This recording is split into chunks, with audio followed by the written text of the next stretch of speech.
Friends, welcome back to FTA vlog. FTA വ്ളോഗിന്റെ ഇന്നത്തെ എപ്പിസോഡിലേക്ക് ഏവർക്കും സ്വാഗതം. ഇന്ന് ഒറ്റ ചോദ്യം ഒറ്റ ഉത്തരം എന്ന് പറയുന്ന പ്രോഗ്രാമിന്റെ 13ാമത്തെ എപ്പിസോഡിലേക്കാണ് നമ്മൾ കടക്കുന്നത്.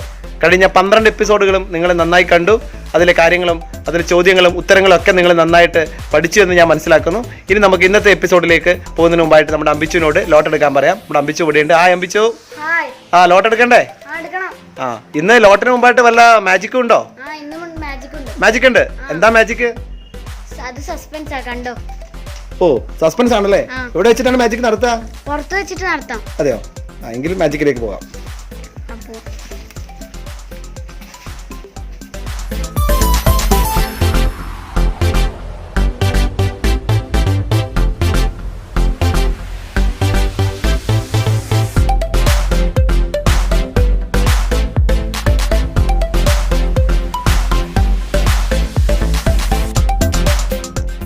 അമ്പിച്ചു, മാജിക് ഗംഭീരമായിട്ടുണ്ട് കേട്ടോ, അടിപൊളിയായിട്ടുണ്ട്. അപ്പൊ നമുക്ക് ലോട്ട് എടുക്കാം അല്ലേ? ലോട്ട് ബോക്സ് എവിടെയുള്ളത്? ഇവിടെ കിണറിന്റെ മുകളിൽ ലോട്ട് ബോക്സ് കൊണ്ടുവച്ചിട്ടുണ്ട്.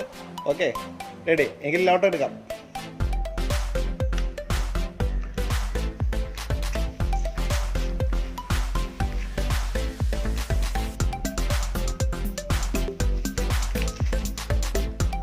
നമുക്ക് കിട്ടിയ ലോട്ട് എന്ന് പറയുന്നത് some basic principle of organic chemistry എന്ന് പറയുന്ന ഓർഗാനിക് കെമിസ്ട്രിയിലെ 1ാമത്തെ ചാപ്റ്ററിനകത്തുള്ള ഇലക്ട്രോൺ ഡിസ്പ്ലേസ്മെന്റ് മെക്കാനിസമാണ്. Inductive effect, mesomeric effect, electromeric effect, hyperconjugative effect എന്നുള്ളതാണ് ഇന്നത്തെ ക്വസ്റ്റ്യൻ. അതിൽ നമുക്ക് ഇന്നത്തെ എപ്പിസോഡിൽ എല്ലാം ഉൾക്കൊള്ളിക്കാൻ പറ്റുമോ എന്നറിയില്ല, എങ്കിലും നമുക്ക് പരമാവധി ശ്രമിക്കാം. ഓക്കെ, നമുക്ക് ക്ലാസ്സിലേക്ക് പോകാം. ബൈ. ഹായ് സ്റ്റുഡൻസ്, നമുക്കിന്ന് കിട്ടിയിരിക്കുന്ന ടോപ്പിക് ഇൻഡക്റ്റീവ് ഇഫക്റ്റ് ആണ്. ബേസിക് പ്രിൻസിപ്പിൾ ഓഫ് ഹൈഡ്രോകാർബൺസ് എന്ന് പറയുന്ന ചാപ്റ്ററിനകത്തുള്ള ഇലക്ട്രോൺ ഡിസ്പ്ലേസ്മെന്റ് മെക്കാനിസം 4 ഉണ്ട്. അതിനകത്തുള്ള 1ാമത്തെ ഇലക്ട്രോൺ ഡിസ്പ്ലേസ്മെന്റ് മെക്കാനിസം ആണ് ഇൻഡക്റ്റീവ് ഇഫക്റ്റ്. അപ്പോൾ എന്താണ് ഇൻഡക്റ്റീവ് ഇഫക്റ്റ് എന്ന് അറിയുന്നതിന് മുമ്പായിട്ട് നമ്മൾ അറിഞ്ഞിരിക്കേണ്ട 1-2 കാര്യങ്ങളുണ്ട്. അത് എന്താണെന്ന് മനസ്സിലാക്കിയതിന് ശേഷം നമുക്ക് ക്ലാസ്സിലേക്ക് പോകാം. റെഡി? ആദ്യം അറിഞ്ഞിരിക്കേണ്ടതാണ് പോളാർ കോവാലന്റ് ബോണ്ട്. എന്താണ് പോളാർ കോവാലന്റ് ബോണ്ട്? അതിനുവേണ്ടി ഞാൻ സ്ഥിരമായിട്ട് ചെയ്യുന്ന പോലെ ചില ഫ്രൂട്ട്സ് ഒക്കെ സംഘടിപ്പിച്ചിട്ടുണ്ട്. ഇതെന്റെ കയ്യിലുണ്ട്, കണ്ടല്ലോ. ഇത് രണ്ടും കാർബൺ ആറ്റമാണെന്ന് വിചാരിക്കുക.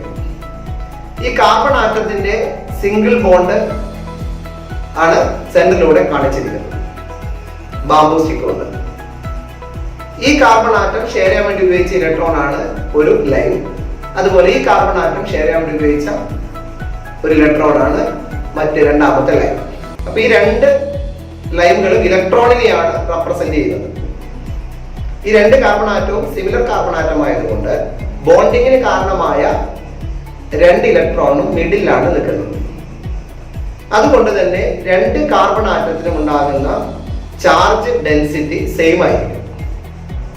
ഇലക്ട്രോൺ ഈക്വലി ഡിസ്ട്രിബ്യൂട്ട് ചെയ്തിട്ടുണ്ട് 2 ഭാഗത്തേക്കും. So such covalent bond is called non-polar covalent bond. അപ്പോൾ ഞാൻ ആദ്യം നിങ്ങളെ പഠിപ്പിക്കുന്നത് 2 സിമിലർ ആറ്റം വരികയാണെങ്കിൽ അവർക്കിടയിൽ ഒരു സിഗ്മ ബോണ്ട് വരികയാണെങ്കിൽ ആ സിഗ്മ ഇലക്ട്രോൺസ്, ഈ കാണുന്ന 2 ഇലക്ട്രോൺസിനെയാണ് സിഗ്മ ഇലക്ട്രോൺസ് എന്ന് വിളിക്കുക. സിഗ്മ ബോണ്ടിലെ ഇലക്ട്രോൺസിനെയാണ് സിഗ്മ ഇലക്ട്രോൺസ് എന്ന് വിളിക്കുക. ആ സിഗ്മ ഇലക്ട്രോൺസ് മിഡിലാണ് നിൽക്കുക.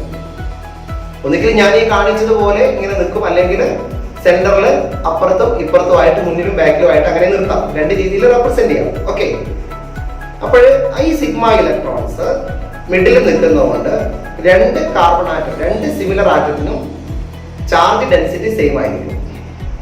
ഇലക്ട്രോൺ ഇങ്ങോട്ടോ നീങ്ങുന്നില്ല. Such covalent bond is called non polar covalent bond. Clear? ഇനി ഇത് 2 ഹൈഡ്രജൻ ആറ്റമാണെന്ന് വിചാരിക്കും. അപ്പോഴും ഇലക്ട്രോൺ മിഡിൽ തന്നെയാണ് നിൽക്കുക, 2 സിമിലർ ആറ്റം ആയതുകൊണ്ട്. 2 ക്ലോറിൻ ആറ്റം ആണെന്ന് വിചാരിക്കും. അപ്പോഴും മിഡിൽ തന്നെയാണ് നിൽക്കുക. അപ്പൊ Cl2, H2 തുടങ്ങിയ homonuclear diatomic molecule, homo same nucleus ഉള്ള 2 ആറ്റങ്ങൾ, ഡയാറ്റോമിക്. ഹോമോന്യൂക്ലിയർ ഡയാറ്റോമിക് മോളിക്യൂളില് ബോണ്ടിങ് ഇലക്ട്രോൺ മിഡിലാണ് നിൽക്കുക. അത്ര കോവാലന്റ് ബോണ്ടിനെ വിളിക്കുന്ന പേരാണ് നോൺ പോളാർ കോവാലന്റ് ബോണ്ട്. മനസ്സിലായല്ലോ? അപ്പൊ ഇതാണ് നമ്മുടെ നോൺ പോളാർ കോവാലന്റ് ബോണ്ട്.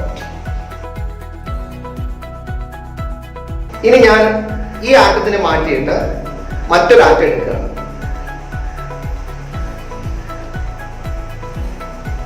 എന്താണ് ഇതിന്റെ പ്രത്യേകത? ഇത് ഹെറ്റിരോ ന്യൂക്ലിയർ ഡയാറ്റോമിക് ആണ്. ഹെറ്റിരോ ഡിഫറന്റ് ന്യൂക്ലിയസ് ആണ്, ഡയാറ്റോമിക് ആണ്.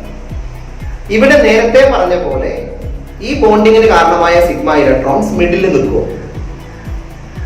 രണ്ടാളും ഈക്വൽ ആയിട്ടാണോ അട്രാക്ട് ചെയ്യുന്നത്? അല്ല. ഈ ആറ്റം ഇത് ക്ലോറിൻ ആണെന്ന് വിചാരിക്കുക. ഇതിനെ അപേക്ഷിച്ച് ഇതിന് ഇലക്ട്രോൺ നെഗറ്റിവിറ്റി കൂടുതലാണ്, ഇലക്ട്രോണിനെ പിടിച്ചു വലിക്കാനുള്ള ശേഷി കൂടുതലാണ്. അപ്പോൾ എന്താ സംഭവിക്കുക? ഈ രണ്ട് ഇലക്ട്രോൺ ഇതിന്റെ അടുത്തേക്ക് നീങ്ങി നിൽക്കും. അപ്പൊ ഇങ്ങോട്ട് ഈ രണ്ട് ഇലക്ട്രോൺ നീങ്ങി നിൽക്കും. അപ്പൊ ഇങ്ങനെ നീങ്ങി നിൽക്കുമ്പോൾ ഈ ക്ലോറിൻ ആറ്റത്തിന്റെ ഇലക്ട്രോൺ ഡെൻസിറ്റി കുറച്ച് വർദ്ധിക്കും. ഇവിടെ ബോണ്ട് ബ്രേക്ക് ചെയ്യുന്നില്ല. ബോണ്ട് ബ്രേക്ക് ചെയ്യാതെയാണ് ഇലക്ട്രോൺ പെയർ ഇങ്ങോട്ട് നീങ്ങി നിൽക്കുന്നത്. അപ്പോൾ ഇതിന് പുറത്ത് ഒരു നെഗറ്റീവ് ചാർജ് വർദ്ധിക്കും. അതിന് ഡെൽറ്റ നെഗറ്റീവ് എന്ന് കാണിക്കും. ഞാനത് ബോർഡിൽ പിന്നീട് കാണിക്കും. ഡെൽറ്റ നെഗറ്റീവ് ചാർജ് ഇതിന് വരും. അപ്പോൾ ഈ കാർബൺ ആറ്റത്തിനോ ഡെൽറ്റ പോസിറ്റീവ് ചാർജ് ആയിരിക്കും വരിക. എന്തുകൊണ്ടാണ് ഇതിന് ഡെൽറ്റ നെഗറ്റീവും ഇതിന് ഡെൽറ്റ പോസിറ്റീവും വന്നത്? എന്തുകൊണ്ട് ഫുൾ നെഗറ്റീവും ഫുൾ പോസിറ്റീവും വന്നില്ല? ബോണ്ട് അവിടെ ഉണ്ട്. ബോണ്ടിങ്ങിന് കാരണമായ ഇലക്ട്രോൺ ഇയാൾ പിടിച്ചു വലിച്ച് സ്വന്തമാക്കി മാറ്റുകയാണെങ്കിലാണ് ഇതിന് ഫുൾ നെഗറ്റീവ് വരിക, ഇതിന് ഫുൾ പോസിറ്റീവ് വരിക, അയോണായി മാറുക. ഇത് കോവാലന്റ് ബോണ്ട് തന്നെയാണ്. കോവാലന്റ് ബോണ്ടിലെ അയോണിക് ക്യാരക്ടറാണ് ഞാൻ പറയുന്നത്. കോവാലന്റ് ബോണ്ടിന് കാരണമായ ഇലക്ട്രോൺ ഒരാളുടെ അടുത്തേക്ക് നീങ്ങി നിന്ന് അതിനൊരു നെഗറ്റീവ് ചാർജ് വരുന്നു. ആ നെഗറ്റീവ് ചാർജ് ഫുൾ ആണോ പാർഷ്യൽ ആണോ? പാർഷ്യൽ നെഗറ്റീവ് ചാർജ് ആണ്. അപ്പൊ ആ പാർഷ്യൽ നെഗറ്റീവ് ചാർജിനെയാണ് ഡെൽ നെഗറ്റീവ് എന്നുകൊണ്ട് കാണിക്കുന്നത്. ഇത് പാർഷ്യൽ പോസിറ്റീവ് ചാർജ്. എന്തുകൊണ്ട് ഫുൾ നെഗറ്റീവ് ആയില്ല, ഫുൾ പോസിറ്റീവ് ആയില്ല എന്ന് മനസ്സിലായില്ലേ? ഈ ബോണ്ട് ബ്രേക്ക് ചെയ്തിട്ട് ആ രണ്ട് ഇലക്ട്രോൺസിനും ഇയാൾക്ക് സ്വന്തമായാലേ ഫുൾ നെഗറ്റീവും ഇയാൾക്ക് ഫുൾ പോസിറ്റീവും ആവും. ഫുൾ നഷ്ടം, ഇയാൾക്ക് ഫുൾ ലാഭം. ഇപ്പൊ പാർഷ്യൽ ലാഭമാണ്. ഇയാളുടെ ഇലക്ട്രോൺ നെഗറ്റിവിറ്റി കാരണം ഇങ്ങോട്ട് ഇലക്ട്രോൺ വേറെ നീങ്ങി നിൽക്കുന്നത് കൊണ്ടുള്ള ഒരു പാർഷ്യൽ ആയിട്ടുള്ള ലാഭമാണ് ഇയാൾക്ക് കിട്ടിയിരിക്കുന്നത്. അതുകൊണ്ട് ഡെൽ നെഗറ്റീവ് കിട്ടും, ഇതിന് ഡെൽ പോസിറ്റീവ് കിട്ടും. ഇത്തരം കോവാലന്റ് ബോണ്ടിനെ എന്ത് വിളിക്കുക? പോളാർ കോവാലന്റ് ബോണ്ട് എന്ന് വിളിക്കുക. Polar covalent bond or hetero polar covalent bond എന്ന് വിളിക്കും. ഓക്കെ, അപ്പൊ നിങ്ങൾ എല്ലാവർക്കും ഈ കാര്യം മനസ്സിലായല്ലോ. അപ്പൊ ഈ പോളാർ കോവാലന്റ് ബോണ്ടുമായി ബന്ധപ്പെട്ടിട്ടാണ് നമ്മൾ ഇന്ന് ഇൻഡക്റ്റീവ് ഇഫക്റ്റ് പഠിക്കുന്നത്. അതിനുവേണ്ടി ഒരു മോളിക്യൂൾ ഞാനിവിടെ ബോർഡിൽ കാണിക്കാം. എന്താണ് സംഭവിക്കുന്നത് നമുക്ക് നോക്കാം. ഏതാണ് മോളിക്യൂൾ? നമ്മൾ എടുക്കുന്ന മോളിക്യൂള് ഈഥൈൽ ക്ലോറൈഡ് ആണ്. CH3 CH2 Cl. ഇതാണ് ഈഥൈൽ ക്ലോറൈഡ്. ഈ ഈഥൈൽ ക്ലോറൈഡില് ഇത് കാർബൺ ക്ലോറിൻ ബോണ്ടാണ്. CCl ബോണ്ടാണ്. ഇത് കാർബൺ കാർബൺ ബോണ്ടാണ്. ഞാൻ ഇപ്പൊ പറഞ്ഞതുപോലെ ഈ ക്ലോറിൻ എന്താണ്? ഇലക്ട്രോ നെഗറ്റീവ് ആണ്. ഈ ബോണ്ടിലെ സിഗ്മ ഇലക്ട്രോൺസിനെ ആര് വലിക്കും? ഈ ക്ലോറിൻ അതിന്റെ അടുത്തേക്ക് വലിക്കും. അപ്പോഴെന്ത് ചാർജ് കിട്ടും? ഡെൽ നെഗറ്റീവ് ചാർജ് ഇതിന് കിട്ടും. ഇതിനും ഡെൽ പോസിറ്റീവ് ചാർജ് കിട്ടും. ഓക്കെ, ഇത് നിങ്ങൾ ഞാനിപ്പോ പറഞ്ഞ എക്സാമ്പിളിലൂടെ മനസ്സിലായിട്ടുണ്ടാവും. ഇനി ഇതിന് പോസിറ്റീവ് ചാർജ് കിട്ടുമ്പോൾ തൊട്ട് ഇപ്പുറത്തുള്ള കാർബൺ ആറ്റത്തിനും പോസിറ്റീവ് ചാർജ് വരും. പക്ഷെ ഇവിടെ കാണുന്നതിനേക്കാൾ കുറച്ച് കുറവായിരിക്കും. അത് നമ്മൾ കാണിക്കുന്നത് ഡെൽ ഡെൽ പ്ലസ് ആയിട്ടാണ്. അപ്പോൾ ഈ സിഗ്മ ബോണ്ടിന് ഉണ്ടാകുന്ന പോളറൈസേഷൻ മുഖേന തൊട്ടടുത്തുള്ള അഡ്ജസന്റ് ആയിട്ടുള്ള ഈ സിഗ്മ ബോണ്ടിനകത്തും പോളറൈസേഷൻ വന്നു. This phenomena is called inductive effect.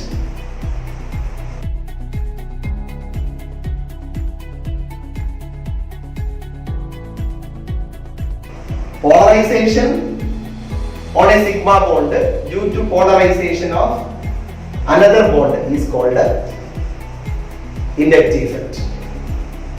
Okay, ഒരു ബോണ്ടിന്റെ പോളറൈസേഷൻ മുഖേന തൊട്ടടുത്ത ബോണ്ടിലും പോളറൈസേഷൻ വരുന്നതിനെയാണ് ഇൻഡക്റ്റീവ് ഇഫക്റ്റ് എന്ന് വിളിക്കുന്നത്. വളരെ സിമ്പിൾ ആണ്. അപ്പോൾ ഇത് ഇങ്ങോട്ട് വന്നു. ഇനി വീണ്ടും തൊട്ടിപ്പുറത്ത് വേറൊരു കാർബൺ ആറ്റം കൂടി ഉണ്ടെങ്കിലോ, ഇവിടെ ഒരു കാർബൺ ആറ്റം കൂടി ഉണ്ടെങ്കിലോ, ആ കാർബൺ ഇവിടെ 2 ആവും, CH2 ആവും, ഇവിടെ CH3 ഉണ്ടാവും. അപ്പൊ ഈ കാർബൺ ആറ്റത്തിലും എന്ത് വരും? Del positive. എത്ര വരും? 3 എണ്ണം വരും. Del del del positive. അതായത് ഇൻഡക്റ്റീവ് ഇഫക്റ്റ് റിലേ പോലെ ഇങ്ങനെ മാറി മാറി വരും. പക്ഷെ അതിന്റെ ഡെൻസിറ്റി വാനിഷ് കുറച്ച് കഴിയും. 3 ആറ്റം വരെ അതിന്റെ ഇൻഡക്റ്റീവ് ഇഫക്റ്റ് ഉണ്ടാവുള്ളൂ. 3 ആറ്റം കഴിഞ്ഞാൽ ആ ഡെൻസിറ്റി കുറഞ്ഞു വരും.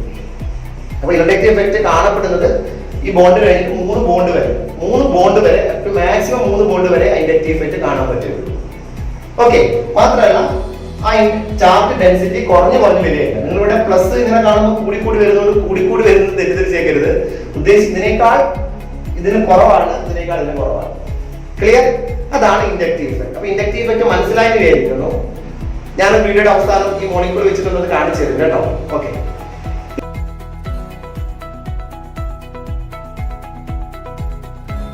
ഇനി ഈ ഗ്രൂപ്പ് എന്ന് പറയുന്നത് എന്താ? ഇലക്ട്രോൺ നെഗറ്റീവ് ആയ ഗ്രൂപ്പാണ്. അതുകൊണ്ട് ഇലക്ട്രോൺ പെയർ ഇങ്ങോട്ടാണ് വലിച്ചത്. ശരിയല്ലേ? ഇലക്ട്രോൺ ഇങ്ങോട്ടാണ് വലിച്ചത്. ഇനി ഞാൻ ഈ ഗ്രൂപ്പിന് പകരം വേറൊരു ഗ്രൂപ്പ് പ്ലേസ് ചെയ്യാം. വേറൊരു ഗ്രൂപ്പ് ഞാൻ പ്ലേസ് ചെയ്യാം. അത് ഞാൻ എക്സാമ്പിൾ ആയിട്ട് Y എന്ന് കൊടുക്കും. അപ്പൊ CH2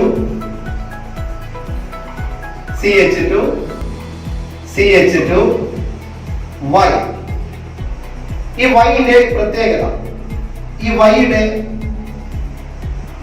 CH3 CH2 CH2Y എന്ന് പറയുന്ന മോളിക്യൂൾ ആണ് കൂടെയുള്ളത്.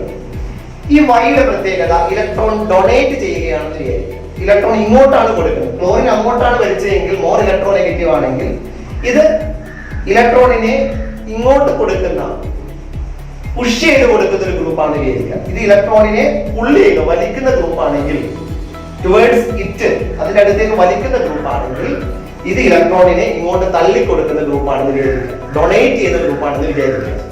അങ്ങനെയാവുമ്പോൾ ഇലക്ട്രോൺ പെയർ എങ്ങോട്ട് മൂവ് ചെയ്യും? ഇലക്ട്രോൺ പെയർ ഇങ്ങോട്ടായിരിക്കും മൂവ് ചെയ്യും. അപ്പൊ എന്തായാലും ഇതിന് ചാർജ് വരിക ഡെൽ പോസിറ്റീവ്, ഇതിന് വരും ഡെൽ നെഗറ്റീവ്, ഇതിന് ഡെൽ ഡെൽ നെഗറ്റീവ്, അങ്ങനെ വരും. ശരിയല്ലേ? സിമ്പിൾ അല്ലേ? സിമ്പിൾ ആണ്. എന്തിനൊക്കെ കൺഫ്യൂസ്ഡ് ആവുന്നത്? കൺഫ്യൂസ്ഡ് ആവേണ്ട ആവശ്യമൊന്നുമില്ല. ഇത് ഇലക്ട്രോൺ എന്ത് ചെയ്യും? ഇങ്ങോട്ട് കൊടുക്കും. അപ്പൊ ഇതിന് പോസിറ്റീവ് ചാർജ്, നഷ്ടം വരുമ്പോൾ പോസിറ്റീവ് വരിക, കിട്ടുന്നവർക്ക് നെഗറ്റീവ്. ഫുൾ പോസിറ്റീവ് അല്ല, പാർഷ്യൽ പോസിറ്റീവ്, പാർഷ്യൽ നെഗറ്റീവ്. ഇതിന് കുറച്ചും കൂടി കുറവ് പാർഷ്യൽ നെഗറ്റീവ്. അതായത് ഇങ്ങോട്ട് തള്ളി കൊടുക്കും. ഇതിനായിട്ട് കൂടുതൽ ഇലക്ട്രോൺ ഡെൻസിറ്റി ഉണ്ടാവും, കുറച്ച് കുറയും, വീണ്ടും കുറയും. അപ്പോൾ നമ്മൾ മനസ്സിലാക്കേണ്ടത് ഇൻഡക്റ്റീവ് ഇഫക്റ്റ് എന്ത് ചെയ്യുന്നു? ഇവിടെയും കാണിക്കും. ഈ ഗ്രൂപ്പ് ഇലക്ട്രോണിനെ ഇങ്ങോട്ട് വലിക്കുകയാണെങ്കിൽ, ഈ ഗ്രൂപ്പ് ഇലക്ട്രോണിനെ എന്ത് ചെയ്യുന്നു? ഇങ്ങോട്ട് പുള്ള് ചെയ്ത് കൊടുക്കും. ഈ ഇൻഡക്റ്റീവ് ഇഫക്റ്റ് വിളിക്കുന്ന പേരാണ് minus I inductive effect. Minus എന്നുള്ള സൈൻ നമ്മൾ സിമ്പിൾ ആയിട്ട് ആലോചിച്ചാൽ മതി. ഇതിന് കിട്ടുകയാണ്, ക്ലോറിൻ ആ ഗ്രൂപ്പിൽ കിട്ടുന്നതുകൊണ്ടാണ്. കിട്ടുമ്പോഴപ്പോൾ മൈനസ് ആണ്, കെമിസ്ട്രിയിൽ അങ്ങനെയാണ്, കിട്ടുമ്പോഴേ മൈനസ് ചാർജിലേ കൊടുക്കുക. അപ്പൊ മൈനസ് I ഇൻഡക്റ്റീവ് ഇഫക്റ്റ് എന്ന് വിളിക്കും. എന്നാൽ ഈ ഗ്രൂപ്പിന് എന്ത് വിളിക്കും? പ്ലസ് I ഇൻഡക്റ്റീവ് ഇഫക്റ്റ് എന്നാണ് പറയുന്നത്. Plus I inductive effect. കാരണം ഈ ഗ്രൂപ്പ് ഇലക്ട്രോൺ എന്ത് ചെയ്യുന്നു? ഈ കാർബൺ ചെയിനിലേക്ക് പുഷ് ചെയ്യാൻ ചെയ്യുന്നു. അതുകൊണ്ട് ഇതിനെ വിളിക്കും പ്ലസ് I ഇൻഡക്റ്റീവ് ഇഫക്റ്റ് എന്ന് വിളിക്കും. ക്ലിയർ? അതായത് ഒരു കോവാലന്റ് ബോണ്ടില് അയോണിക് ക്യാരക്ടർ വരുന്നത്, പാർഷ്യൽ അയോണിക് ക്യാരക്ടർ വരുന്നത് എങ്ങനെയെന്നുള്ളതാണ് ഞാൻ ആദ്യം ഇത് ഉപയോഗിച്ച് ഡെമോൺസ്ട്രേറ്റ് ചെയ്ത് കാണിച്ചത്. ഓക്കെ, റെഡിയല്ലേ? അതിനുശേഷം എന്ത് പറഞ്ഞു? അങ്ങനെ പൊളാരിറ്റി വരുമ്പോൾ ആ പൊളാരിറ്റി തൊട്ടടുത്ത സിഗ്മ ബോണ്ടിലേക്ക് മെല്ലെ ഒന്ന് ട്രാൻസ്ഫർ ചെയ്യും. വീണ്ടും തൊട്ടടുത്തതിലേക്ക് മെല്ലെ ഒന്ന് ട്രാൻസ്ഫർ ചെയ്യും. അപ്പോൾ ആ പൊളാരിറ്റി ഇങ്ങനെ ട്രാൻസ്ഫർ ഇങ്ങനെ കുറഞ്ഞു വരും. ആ ഒരു പ്രതിഭാസമാണ് ഇൻഡക്റ്റീവ് ഇഫക്റ്റ്. ഓക്കെ, ഇനി ആ അറ്റാച്ച് ചെയ്ത ഗ്രൂപ്പ് ആ കാർബൺ ചെയിനിലേക്ക് ഇലക്ട്രോണിനെ തള്ളിക്കൊടുക്കുകയാണെങ്കിൽ അറ്റാച്ച് ചെയ്ത ഗ്രൂപ്പിന് നഷ്ടമല്ലേ വരിക? അപ്പൊ plus inductive effect, plus I effect എന്നാണ് എഴുതുന്നത്. അറ്റാച്ച് ചെയ്ത ഗ്രൂപ്പ് അങ്ങോട്ട് വലിക്കുകയാണ്, നല്ല അടുത്തേക്ക് വലിക്കുകയാണെങ്കിലോ അതിന് കിട്ടുകയാണെങ്കിൽ അപ്പൊ എന്ത് ചെയ്യും? Minus I inductive effect. Okay, അപ്പൊ ഇൻഡക്റ്റീവ് ഇഫക്റ്റ് പറഞ്ഞാൽ ഡെഫിനിഷൻ മനസ്സിലായി, പ്ലസ് I ഇൻഡക്റ്റീവ് ഇഫക്റ്റ് മനസ്സിലായി, മൈനസ് I ഇൻഡക്റ്റീവ് ഇഫക്റ്റ് മനസ്സിലായി. ഇനി ഏതൊക്കെ ഗ്രൂപ്പുകളാണ് പ്ലസ് I ഇൻഡക്റ്റീവ് കാണിക്കുക, ഏതൊക്കെ ഗ്രൂപ്പുകളാണ് മൈനസ് I ഇൻഡക്റ്റീവ് ഇഫക്റ്റ് കാണിക്കുക എന്നതാണ് ഇനി ഞാൻ പറയുന്നത്. മീഥൈൽ ഗ്രൂപ്പ്, ഈഥൈൽ ഗ്രൂപ്പ് തുടങ്ങിയവയ്ക്ക് എന്താണ്? പ്ലസ് I ഇൻഡക്റ്റീവ് ഇഫക്റ്റ് കാണിക്കുന്ന ഗ്രൂപ്പാണ്. നിങ്ങൾ ടെക്സ്റ്റ് ബുക്കിൽ നിങ്ങളുടെ സിലബസിൽ 2 എണ്ണം മാത്രമേ പറയുന്നുള്ളൂ. അതുകൊണ്ട് നിങ്ങൾ അത് മാത്രം പഠിച്ചാൽ മതി. മീഥൈൽ ഗ്രൂപ്പ്, ഈഥൈൽ ഗ്രൂപ്പ് തുടങ്ങിയവയാണ് എന്ത് കാണിക്കുന്നത്? പ്ലസ് I ഇൻഡക്റ്റീവ് ഇഫക്റ്റ് കാണിക്കുന്നത്. CH3 C2H5 ഇതൊക്കെയാണ് പ്ലസ് I ഇൻഡക്റ്റീവ് ഇഫക്റ്റ് കാണിക്കുന്ന ഗ്രൂപ്പ്. ഓക്കെ, ഇനി മൈനസ് I ഇൻഡക്റ്റീവ് ഇഫക്റ്റ് കാണിക്കുന്ന ഗ്രൂപ്പ് ഏതൊക്കെയാണ്? ഫ്ലൂറിൻ അല്ലെ, ഹാലജൻസ് എല്ലാം വേണമെങ്കിൽ കോമൺ ആയിട്ട് പറയാം. ഫ്ലൂറിൻ വരാം, ക്ലോറിൻ വരാം, ബ്രോമിൻ വരാം, അയോഡിൻ വരാം. ഓക്കെ, അതുപോലെ സയനൈഡ് ഗ്രൂപ്പ് വരാം, NO2 ഗ്രൂപ്പ് വരാം. ഓക്കെ, OH അസിഡിക് ഗ്രൂപ്പ് വരാം, അല്ലെ? OR ഗ്രൂപ്പ് വരാം. അങ്ങനെ ഈ ഗ്രൂപ്പുകളൊക്കെ എന്താണ് കാണിക്കുക? -I ഇൻഡക്റ്റീവ് ഇഫക്റ്റ് ആണ് കാണിക്കുക.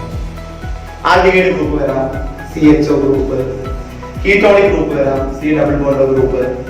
ഇതൊക്കെ എന്താണ്? -I ഇൻഡക്റ്റീവ് ഇഫക്റ്റ് ആണ് കാണിക്കുന്നത്. ഓക്കെ, അപ്പോ ക്ലിയർ ആയി വിചാരിക്കുന്നു. പോളാർ കോവാലന്റ് ബോണ്ട് എന്നാൽ എന്ത്, നോൺ പോളാർ കോവാലന്റ് ബോണ്ട് എന്നാൽ എന്ത്, ഇൻഡക്റ്റീവ് ഇഫക്റ്റ് എന്നാൽ എന്ത്, +I ഇൻഡക്റ്റീവ് ഇഫക്റ്റ് എന്നാൽ എന്ത്, -I ഇൻഡക്റ്റീവ് ഇഫക്റ്റ് എന്നാൽ എന്ത്, +I ഇൻഡക്റ്റീവ് ഇഫക്റ്റ് കാണിക്കുന്ന എക്സാമ്പിൾ ഏതാണ്, -I ഇൻഡക്റ്റീവ് ഇഫക്റ്റ് കാണിക്കുന്ന ഗ്രൂപ്പ് എന്താണ്. ഇത്രയും കാര്യങ്ങളാണ് ഈ എപ്പിസോഡിൽ ഞാൻ ഷെയർ ചെയ്തത്. ഇനി ഇതിനകത്ത് electromagnetic effect, mesomagnetic effect, resonance effect ഒക്കെ ഉണ്ട്. അതൊക്കെ നമുക്ക് അടുത്ത എപ്പിസോഡിൽ കാണിക്കാം. ഞാൻ ഈ എല്ലാ എപ്പിസോഡുകളിലും തരുന്ന സ്പാർക്ക് എന്ന് പറയുന്നത് ഈ പ്രധാനപ്പെട്ട ഒരു ചോദ്യമാണ്. അപ്പൊ അതുമായി ബന്ധപ്പെട്ട് റിലേറ്റ് ചെയ്ത മറ്റു കാര്യങ്ങളിലേക്ക് വേണമെങ്കിൽ നിങ്ങൾക്ക് സമയം ഉണ്ടെങ്കിൽ പോകണം, അല്ല പോയേ പറ്റു, പരീക്ഷയാണല്ലോ.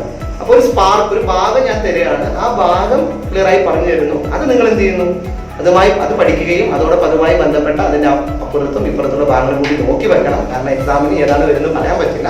അപ്പൊ ഈ ഒരു കൺസെപ്റ്റ്, ഈ ഹാർഡ് സ്പോട്ട് ഭാഗം മനസ്സിലായി എന്ന് വിചാരിക്കുന്നു. ഇനി അത് ഞാൻ ജസ്റ്റ് മോളിക്കൂൾ വെച്ചിട്ട് കാണിക്കാം. ഓക്കെ, ഒന്ന് ട്രൈ ചെയ്യണേ. അത് ഞാനൊന്ന് ഉണ്ടാക്കട്ടെ. ഞാൻ മോഡൽ ഉണ്ടാക്കിയിട്ടുണ്ട്. ആപ്പിളും അതുപോലെ മുസംബിയും ലൈമും ഇയർബഡ്സും അതുപോലെ ബാമ്പു സ്റ്റിക്കൊക്കെ ഉപയോഗിച്ചിട്ട് ഈ ബോർഡിൽ കാണുന്ന മോളിക്കൂൾ തന്നെയാണ് ഇത്. ഇവിടെ ശ്രദ്ധിക്കുക, ഇത് ക്ലോറിൻ ആറ്റമാണ്, ഇത് കാർബൺ ആറ്റം, ഇത് 2 ഹൈഡ്രജൻ ആറ്റം CH2, ഇത് മറ്റൊരു carbon atom, 3 hydrogen atom CH3. ഇനി ശ്രദ്ധിക്കുക, ഈ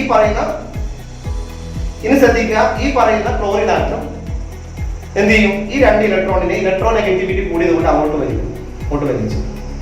അപ്പോൾ ഈ കാർബൺ ആറ്റത്തിന്റെ മുകളിൽ എന്ത് ചെയ്യും? ഈ കാർബൺ ആറ്റത്തിന് ഡെൽ നെഗറ്റീവ് ചാർജ് വരും, ഈ കാർബൺ ആറ്റത്തിന് ഡെൽ പോസിറ്റീവ് ചാർജ് വരും. കാരണം ഈ 2 ഇലക്ട്രോൺ ഈ ക്ലോറിൻ ആറ്റത്തിന്റെ അടുത്തേക്ക് നീങ്ങി നിൽക്കും. ഓക്കെ, അപ്പോൾ സ്വാഭാവികമായിട്ടും ഇതിനൊരു ഡെൽ പോസിറ്റീവ് ചാർജ് വരുന്നതുകൊണ്ട് ഈ 2 ഇലക്ട്രോൺ എന്ത് ചെയ്യും? ഈ ഇൻഡക്റ്റീവ് ഇഫക്റ്റ് മുഖേന ഇതും ഇങ്ങോട്ട് നീങ്ങി നിൽക്കും, ഈ കാർബൺ ആറ്റത്തിന്റെ അടുത്തേക്ക് നീങ്ങി നിൽക്കും. അപ്പോൾ ഇതിനെന്ത് ചെയ്യും? Del positive. അപ്പൊ ഇതിന് ഡെൽ നെഗറ്റീവ്, ഇതിന് ഡെൽ പോസിറ്റീവ്, ഇതിന് ഡെൽ പോസിറ്റീവ്. ഇത് കാരണം എന്താണ്? ഈ ബോണ്ടിൽ ഉണ്ടാകുന്ന ചാർജ് സെപ്പറേഷൻ, പോളറൈസേഷൻ ഈ ബോണ്ടിലും പോളറൈസേഷന് കാരണമായി. അതാണ് ഇൻഡക്റ്റീവ് ഇഫക്റ്റ്. അത് മാത്രമാണ് ഇൻഡക്റ്റീവ് ഇഫക്റ്റ്. ഓക്കെ, അത് താണ്ടാ ഇൻഡക്റ്റീവ് ഇഫക്റ്റ്. ഈ ബോണ്ട് പോളറൈസേഷൻ മുഖേന ഡെൽ നെഗറ്റീവ് ഡെൽ പോസിറ്റീവ് ആകുമ്പോൾ അതിന്റെ എഫക്റ്റ് ഇവിടെ ഉണ്ടാകും. Polarization on this bond due to polarization on adjacent bond is called inductive effect. Clear? CH3, CH2, Cl. Okay? Bye bye. അപ്പോൾ നമ്മുടെ ഈ മോളിക്യൂൾ എങ്ങനെയുണ്ട്? അടിപൊളിയായിട്ടല്ലേ? ഇത് സിമ്പിൾ ആയിട്ട് മനസ്സിലായി വിചാരിക്കുന്നു. നിങ്ങൾ ക്ലാസ് ഇഷ്ടപ്പെട്ടെങ്കിൽ ലൈക്ക് ചെയ്യുക, ഷെയർ ചെയ്യുക, സബ്സ്ക്രൈബ് ചെയ്യുക. ഒറ്റ ചോദ്യം ഒറ്റ ഉത്തരം എന്ന് പറയുന്ന നമ്മുടെ ഈ പ്രോഗ്രാമിന്റെ 13ാമത്തെ എപ്പിസോഡാണിത്. ഇനി എൻവയോൺമെന്റൽ കെമിസ്ട്രി എന്ന് പറയുന്ന ഒരു ചോദ്യം മാത്രമേ ബാക്കിയുള്ളൂ. അതുമായിട്ട് നമുക്ക് നാളെ കാണാം. അപ്പോൾ നിങ്ങൾ നന്നായിട്ട് പഠിക്കുക. ഈ എപ്പിസോഡ് ഇഷ്ടപ്പെട്ടെങ്കിൽ ലൈക്ക് ചെയ്യുക, നിങ്ങൾ കമന്റ് ചെയ്യുക. Okay, bye bye.